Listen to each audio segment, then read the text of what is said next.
రాక్షస ప్రేమ part 88. Doctor ఇచ్చిన papers తీసుకొని చదివి షాక్ అవుతాడు విరాజ్. పేపర్స్లో ఇలా రాసి ఉంది.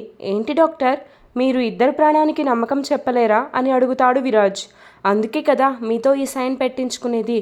ట్రీట్మెంట్ టైంలో వాళ్ళిద్దరి ప్రాణాలకి ఏమైనా అయితే మాకు ఎటువంటి సంబంధం లేదు. మేము మాత్రం మా 100% ఎఫర్ట్స్ అయితే వాళ్ళని కాపాడడానికే పెడతాము. అలా అంటే ఎలా డాక్టర్, నాకు భయంగా ఉంది. ప్లీజ్ వాళ్ళిద్దరూ ప్రాణాలను కాపాడండి అంటాడు విరాజ్. నేను చెప్పేది అదే కదా, మేము ఇద్దరి ప్రాణాలని కాపాడడానికి ట్రై చేస్తాము. మీరు ముందు సైన్ చేయండి. ఇది జస్ట్ ఫార్మాలిటీ కోసం మాత్రమే. మీరు ఎక్కువ క్వశ్చన్స్ వేసి టైం వేస్ట్ చేయకండి. ముందు మేము ట్రీట్మెంట్ స్టార్ట్ చేయాలి అన్నాడు డాక్టర్. విరాజ్ సైన్ చేసి బాధగా చూస్తాడు వాళ్ళ వైపు. బేబీలో అయితే మూమెంట్స్ కనిపించడం లేదు. మేము వేగాన్ని కాపాడడానికి ఖచ్చితంగా ప్రయత్నం చేస్తాము. బేబీ మీద మీరు ఆశలు వదులుకోవడం చాలా మంచిది. వేగాకి ఏమీ కాకూడదని ఆ భగవంతుణ్ణి కోరుకోండి అని చెప్తారు. డాక్టర్ చెప్పిన మాటలు విన్నాక విరాజ్ చైర్లో కుప్పకూలతాడు. రాఘవయ్య గారు వచ్చి విరాజ్ని కదిపేసరికి అప్పుడు మామూలు అవుతాడు విరాజ్. సార్, మేడంకి ఎలా ఉంది అని అడుగుతాడు. డాక్టర్స్ చెప్పింది మొత్తం అతనికి చెబుతాడు విరాజ్. సార్, మీరు బాధపడకండి, మేడంకి ఏం కాదు. కానీ నా బేబీ అని ఏడుస్తాడు విరాజ్. మన చేతుల్లో ఏమీ లేదు, అంతా భగవంతుడి దయ. మనం మాత్రం ఇద్దరికీ ఏమీ కాకూడదని ఆ భగవంతుణ్ణి వేడుకుందామంటాడు రాఘవయ్య. వేగా నా బేబీకి ఏమన్నా అయితే జీవితంలో క్షమించలేను నిన్ను అనుకుంటూ వేగాని ఎలా చేరుకున్నాడో గుర్తు తెచ్చుకుంటాడు విరాజ్. డాక్టర్ ఇంజెక్షన్ చేసి వెళ్ళడంతో మత్తులో నిద్రపోతుంటాడు. ఆ నిద్రలో వేగాకి ఏదో అవుతుందని తన మనసు గట్టిగా చెప్తుంది విరాజ్కి. అంత మత్తులో కూడా బలవంతంగా లేచి కూర్చొని వేగాని ఎలా అయినా కనిపెట్టాలనుకుంటాడు. నాయక్ అక్కడే ఉండడంతో విరాజ్ని కూల్ చేయడానికి ట్రై చేస్తాడు. నో నాయక్, వేగా చాలా పెద్ద ప్రమాదంలో ఉంది. నా అవసరం చాలా ఉంది. ఎలా అయినా తనని మనం చేరుకోవాలి అన్నాడు విరాజ్. ఉదయం లేచిన దగ్గర నుంచి ఇలానే మాట్లాడుతున్నారు విరాజ్ బాబు అని నాయక్కి చెప్తుంది సుభాష్ని. సార్, మన దగ్గర ఎటువంటి ఆధారం లేకుండా ఏం చేస్తాం సార్ అని బాధపడతాడు నాయక్.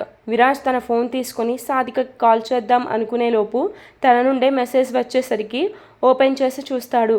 అందులో ప్రణవ్ నంబర్ చూసి థ్యాంక్ యూ సాధిక అనుకున్నాడు మనసులో.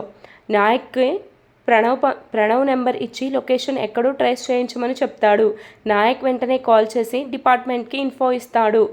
ఈలోపు నాయక్ సీసీటీవీ ఫుటేజ్ చెక్ చేస్తున్న వాళ్ళ దగ్గర నుంచి కాల్ వస్తుంది. సార్, వేగా మేడంని ఒక పర్సన్ వచ్చి కారులో తీసుకుని వెళ్ళారు. 2 సిగ్నల్స్ దగ్గర కార్ క్రాస్ చేయడం కనిపించింది. ఆ తర్వాత ఆ కార్ మూమెంట్స్ ఏం కనిపించలేదు అని చెప్తారు. ఆ కార్ ఏ సిగ్నల్ని క్రాస్ చేసిందో వెంటనే నాకు మెసేజ్ చేయి అంటాడు నాయక్.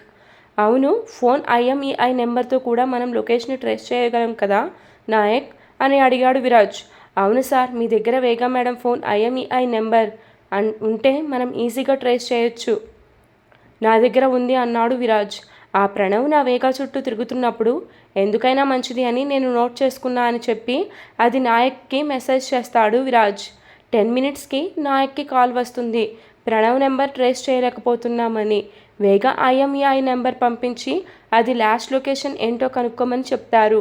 సార్, వేగా మేడం ఎక్కిన కార్ క్రాస్ చేసిన సిగ్నల్స్ సార్ అని చెప్పి ఆ లిస్ట్ని విరాజ్కి చూపిస్తాడు నాయక్.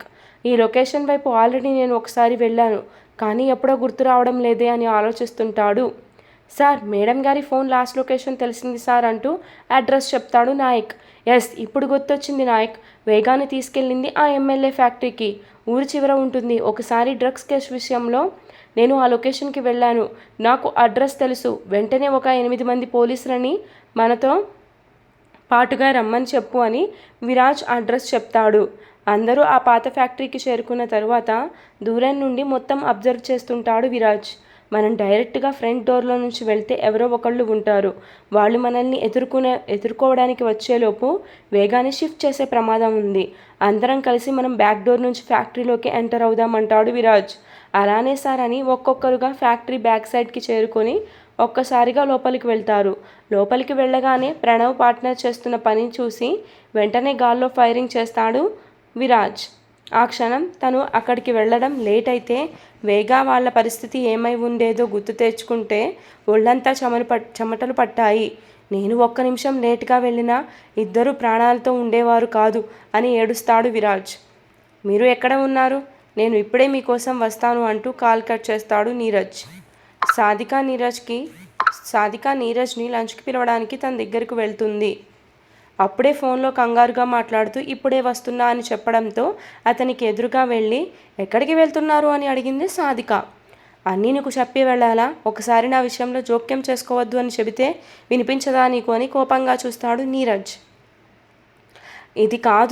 అది కాదు భోజనం చేస్తారేమో అని పిలవడానికి వచ్చాను అని భయపడుతూ చెప్తుంది సాధిక. నాకు ఆకలి వేస్తే నేను తింటాను, కానీ నన్ను అర్పించకు, నేను అర్జెంటుగా బయటకు వెళ్ళాలి అంటూ కార్ కీస్ తీసుకుంటాడు నీరజ్. అత్తయ్యకి చెప్పి వెళ్ళండి అని చెబుతుంది సాధిక. నేనేం చేయాలో నాకు తెలుసు, అయినా అమ్మ చెప్పినట్టు డేస్ అయిపోయిన తర్వాత కూడా ఎందుకు తనకి చెప్పి వెళ్ళాలి అని సీరియస్గా చూసి వెళ్తాడు నీరజ్. అమ్మో, ఈ మనిషితో వాదించడం అనవసరం అనుకుంది సాధిక. నీరజ్ తినకుండానే బయటకు వెళ్ళేసరికి తనకి కూడా ఏమీ తినాలి అనిపించక బెడ్ మీద అలానే వెనక్కి వాలిపోతుంది. ఫోన్ తీసుకొని చెక్ చేస్తుంది విరాజ్ నెంబర్ చూశాడా లేదా అని. బ్లూటిక్ రావడంతో అమ్మయ్య, అన్నయ్య నెంబర్ చూశాడు, ఆయన చెప్పిన పని చేయగలిగాను అని హ్యాపీగా ఫీల్ అవుతుంది సాధిక. నీరజ్కి తెలియకుండా నెంబర్ ఎందుకు తీసుకోమన్నాడు ఆ విరాజ్ సార్ అని ఆలోచిస్తుంది.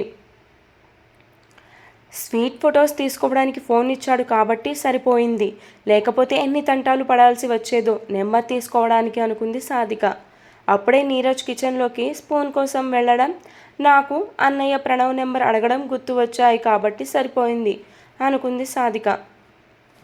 నీరజ్ ఇంట్లో నుండి బయటకు వెళ్ళేసరికి అతని కోసం దిగులుగా కూర్చొని ఉంది సాధిక.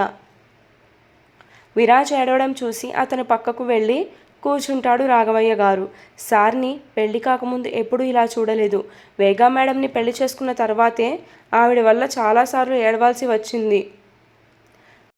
వీళ్ళిద్దరి మధ్య సమస్యలు ఎప్పటికి తీరుతాయో ఏమిటో అనుకున్నాడు. Sir please control your self. ఏమీ కాదు, మీరే ఇంత అధైర్యపడితే మేరంగాడి పరిస్థితి ఏంటో ఆలోచించండి. విరాజ్ చెప్పినట్టుగానే అందరినీ జైల్లో వేసి 2 గంటలకి అతని కోసం హాస్పిటల్కి వస్తాడు నాయక్. విరాజ్ ఏడవడం చూసి వెంటనే జ్యూస్ తీసుకొని వచ్చి సార్ తాగండి అంటాడు. చాలా థ్యాంక్స్ నాయక్, నువ్వు నాకు తోడుగా ఉన్నావు కాబట్టే ఈరోజు నా వేగా ఇలా ఉందని ఏడుస్తాడు. సార్ మీరు మరీ చిన్నపిల్లోడులా అయిపోతున్నారు. ఇప్పుడు మీరే పేషెంట్, ఇలా ఏడిస్తే ఎలా? మార్నింగ్ నుండి మీరు ఏమీ తినలేదు, కనీసం ఈ జ్యూస్ అయినా తాగండి అంటాడు. నాకు ఇప్పుడు ఏమీ తాగాలి అనిపించడం లేదు, ప్లీజ్ నన్ను బలవంతం చేయొద్దు. అలా అంటే ఎలా సార్? మేడం గారు కళ్ళు తెరిచిన తరువాత ఆవిడని చూసుకోవాల్సిన బాధ్యత మీ మీదే ఉంది కదా సార్ అంటాడు నాయక్. మీరే నీరసంగా ఉంటే ఆవిడని ఎవరు చూసుకుంటారు? వేగా మేడం కోసమైనా మీరు హెల్తీగా ఉండాలి అని ఏదో ఒకటి చెప్పి జ్యూస్ తాగిస్తాడు నాయక్. విరాజ్ జ్యూస్ తాగి కళ్ళు తుడుచుకుంటాడు. మేడం గారికి ఎలా ఉంది అని రాఘవయ్యని అడిగి తెలుసుకుంటాడు. విరాజ్ తనకి చెప్పింది నాయక్కి చెప్తాడు రాఘవయ్య. ఓ గాడ్, ఇలా అయిందేంటి అని షాక్ అవుతాడు నాయక్. అంతా భగవంతుడు దయ అనుకొని ఉండడమే, మనం ఏమీ చేయలేము అంటాడు రాఘవయ్య గారు మళ్ళీ నాయక్తో కూడా. కొన్ని గంటల తరువాత డాక్టర్ ఐసీయూలో నుంచి బయటకు వస్తుంది. డాక్టర్ బయటకు వస్తున్నారు అని నాయక్ ఎంతో ఉత్సాహంగా చెప్తాడు విరాజ్కి. ఆవిడ ఏం బాంబు పేలుస్తుందో అని భయంగా అక్కడే ఉండిపోతాడు విరాజ్. డాక్టర్ని కనుక్కోండి, ఎలా ఉందో. లేవండి సార్ అని చెప్పి బలవంతంగా డాక్టర్ ముందుకు తీసుకొని వెళతాడు విరాజ్ని నాయక్. డాక్టర్, మా మేడంకి ఎలా ఉంది అని అడుగుతాడు నాయక్.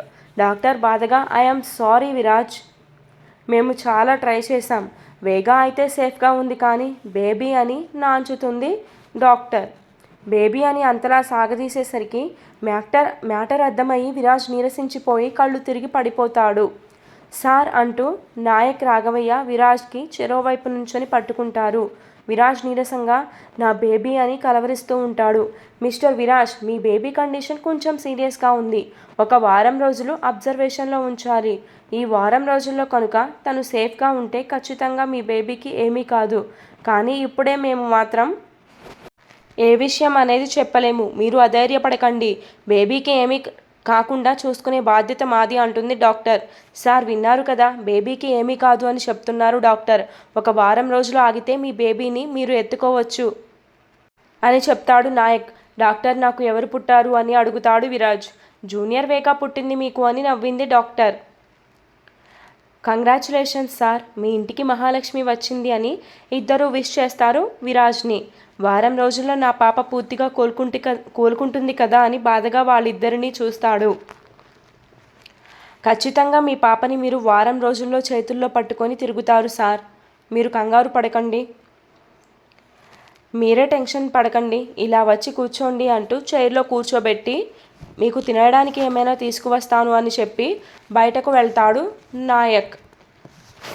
విరాజ్ వెంటనే ఫోన్ తీసుకొని సుభాష్నికి కాల్ చేస్తాడు. నిద్రలోనే వేగా గురించి టెన్షన్ పడుతూ లేచి వెళ్ళిపోయేసరికి సుభాష్ని ఇంటి దగ్గర చాలా కంగారు పడుతూ ఉంటుంది.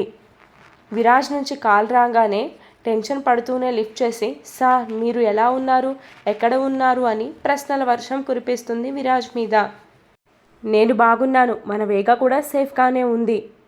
నువ్వు వెంటనే వేగా థింగ్స్ తీసుకొని హాస్పిటల్కి రా అని చెప్తాడు విరాజ్ సుభాష్నికి. సార్ వేగమ్మ కడుపుతో ఉంది కదా, ఆమె హెల్త్ కండిషన్ అంతా బాగానే ఉంది కదా అని భయపడుతూనే అడిగింది విరాజ్ని.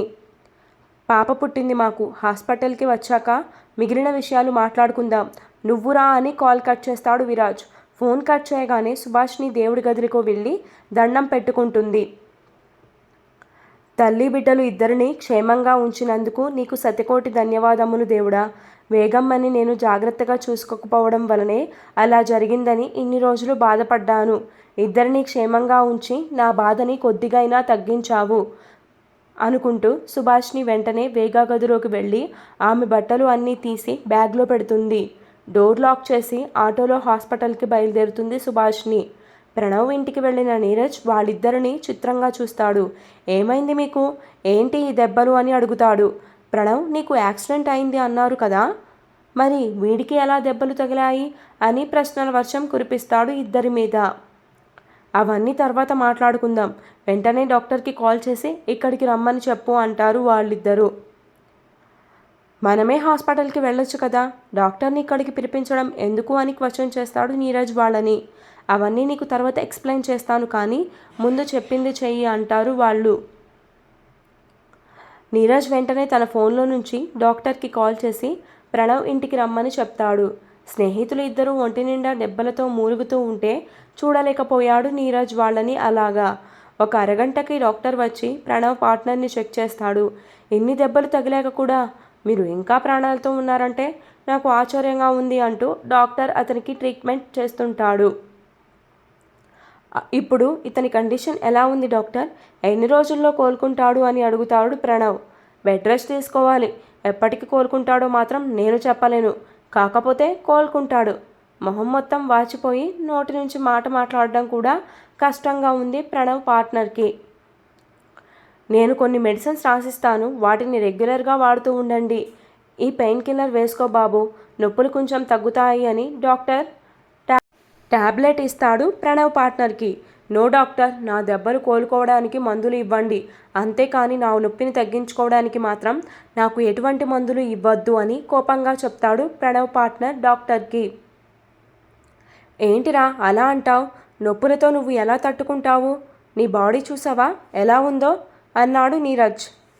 నువ్వు కళ్ళకు చూస్తేనే తెలుస్తుంది, కానీ నేను ఆ పెయిన్ని అనుభవిస్తున్నాను, మరేం పర్వాలేదు అన్నాడు నీరజ్. ఓకే మిస్టర్ నీరజ్, మీరు నాతో రండి, ట్యాబ్లెట్స్ ఇచ్చి పంపుతా అంటాడు డాక్టర్ నీరజ్ని. ట్యాబ్లెట్స్తో పాటు వచ్చేటప్పుడు తినడానికి ఫుడ్ కూడా ఏమైనా తీసుకొని రా అని చెబుతాడు ప్రణవ్ నీరజ్కి. సరే మీరు జాగ్రత్త అని చెప్పి వెళ్ళిపోతాడు నీరజ్. వాళ్ళు బయటకు వెళ్ళగానే అమ్మా అయ్యా అని నొప్పులతో మూలుగుతాడు ప్రణవ్ పార్ట్నర్. అంత నొప్పిగా ఉన్నప్పుడు పెయిన్ కిల్లర్ టాబ్లెట్ ఎందుకు వేసుకోనన్నావు అని కోప్పడతాడు ప్రణవ్ తన పార్ట్నర్ మీద. ఈ పెయిన్ అనుభవిస్తేనే కదా మనం విరాజ్ మీద ఇంకా పగ పెంచుకునేది. ఆ వేగాకి దాని ప్రాణాల మీదనే నమ్మకం లేదు, కానీ దాని మొగుడికి నన్ను కొట్టమని చెప్పింది అంటూ పళ్ళు పడపటా కొరుకుతాడు. అలా కొరకడంతో నొప్పిగా అనిపించి మళ్ళీ అమ్మ అని అరుస్తాడు ప్రణవ్ పార్ట్నర్. పార్ట్నర్, నువ్వు ఇప్పుడు పేషెంట్వి, ఈ బాడీలో ప్రతి పార్ట్ కూడా ఇప్పుడు దెబ్బలతో ఉంది. ఆవేశం తెచ్చుకుని ఆ గాయాలని ఇంకా ఎక్కువ చేసుకోకు. ఆ వేగా బతికింది అంటావా ప్రణవ్ అని అడుగుతాడు.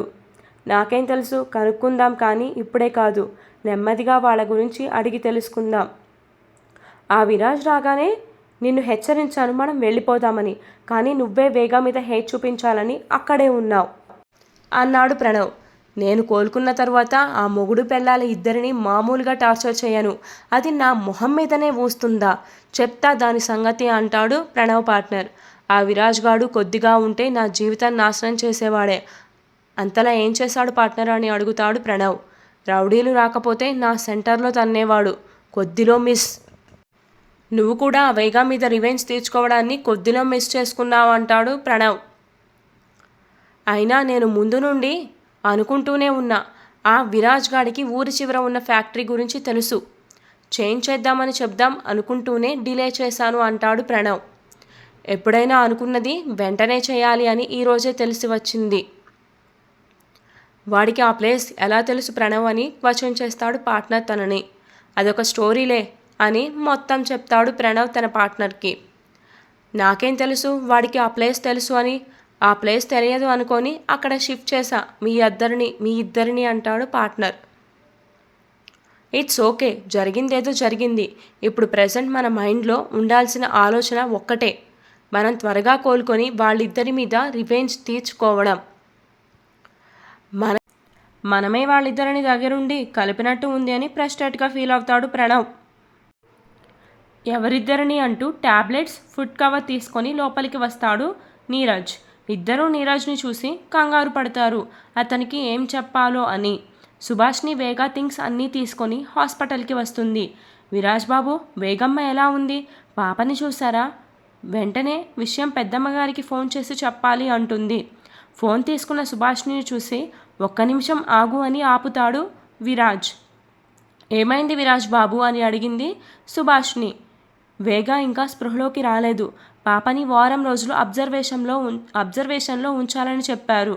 ఈ విషయం బామ్మకు చెబితే కంగారు పడుతుంది, అందుకే వారం రోజుల పాటు బామ్మకి ఏ విషయం తెలియడానికి వీల్లేదు అని చెప్తాడు విరాజ్ సుభాష్నికి. పాపకి ఏమీ కాదుగా అని కంగారు పడుతుంది సుభాష్ని కూడా. అది మన చేతుల్లో ఏమీ లేదని బాధగా చెబుతాడు విరాజ్. విరాజ్తో పాటు సుభాష్ని కూడా బాధపడుతుంది పాప గురించి తెలిసేసరికి. నాయక్ ఫుడ్ పార్సల్స్ తీసుకొని విరాజ్ దగ్గరికి వస్తాడు. సుభాష్నికి కూడా ఫుడ్ ఇచ్చి తినండి అని చెప్తాడు నాయక్. నాకు ఇప్పుడు ఏమీ తినాలి అనిపించడం లేదు, తర్వాత తింటా అంటాడు విరాజ్ నాయక్తో. మేడం గారు స్పృహలోకి వచ్చే అప్పటికి మీరు ఎనర్జీగా లేకపోతే బాధపడతారు, ప్లీజ్ సార్ కొంచెం తినండి, అసలే నీరసంగా ఉన్నారు అని బతిమలాడతాడు రాఘవయ్య గారు విరాజ్ని. రాఘవయ్య గారు, మీరు సార్ని చూస్తూ ఉండండి, నేను ఇప్పుడే డాక్టర్ని కలిసి మేడం ఎప్పుడు స్పృహలోకి వస్తారో కనుక్కుంటాను అని చెప్తాడు నాయక్. విరాజ్కి ఏదో ఒకటి చెప్పి ఫుడ్ తినేలా చేశాడు రాఘవయ్య. నాయక్ తిరిగి వచ్చేలోపు విరాజ్ తినడం చూసి కొంచెం ఆనందపడతాడు. డాక్టర్ గారు ఏమన్నారు బాబు అని అడుగుతుంది సుభాష్ని. ఇంకొక అరగంటలో మేడం గారు స్పృహలోకి వస్తారు అని చెప్పారు అని నాయక్ సుభాష్నికి చెప్తాడు. సార్, ఇది వేగా మేడం ఫోన్ ఫ్యాక్టరీలో దొరికింది అని విరాజ్కి ఇస్తాడు నాయక్. విరాజ్ ఫోన్ చేతుల్లోకి తీసుకొని మొత్తం చెక్ చేస్తూ ఉంటాడు. అసలు వేగా నిస్సహాయంగా రోడ్డు మీద ఎందుకు నడుస్తుందో అని ఆలోచిస్తూ వేగా ఫోన్ని చెక్ చేస్తాడు విరాజ్. అందులో షైనీతో కలిసి తను డ్యాన్స్ చేసిన వీడియో ఉండేసరికి అది చూసి షాక్ అవుతాడు. ఇంతలో నర్స్ వచ్చి మేడం స్పృహలోకి వచ్చారు అని చెప్తుంది. ఈరోజు ఎపిసోడ్ ఇంతటితో కంప్లీట్ అయిపోయిందండి. For more updates do follow me, story continuous. Baby కూడా ఆల్మోస్ట్ సేవ్ అయినట్టే, ఇప్పటికైనా నన్ను తిట్టుకోవడం ఆపేయండి. అండ్ నెక్స్ట్ ఎపిసోడ్లో ఏం జరుగుతుందో చూద్దాం. ప్రణవ్ పార్ట్నర్ చాలా కసి మీద ఉన్నాడు విరాజ్ మీద. ఆ కోపంతో వేగాని బేబీని మళ్ళీ ఏమైనా చేయడానికి ప్లాన్ చేస్తాడా? నీరజ్ ఎందుకు వాళ్ళిద్దరికీ అలా హెల్ప్ చేస్తున్నాడు? మీకేమైనా క్లూస్ దొరుకుతున్నాయా? ప్రణవ్ పార్ట్నర్ ఎవరో ఇప్పటికైనా మీరు ఏమైనా గుర్తుపట్టారా? ఐ థింక్ మీరు గుర్తుపడతారేమో, ఒకసారి ఆలోచించండి.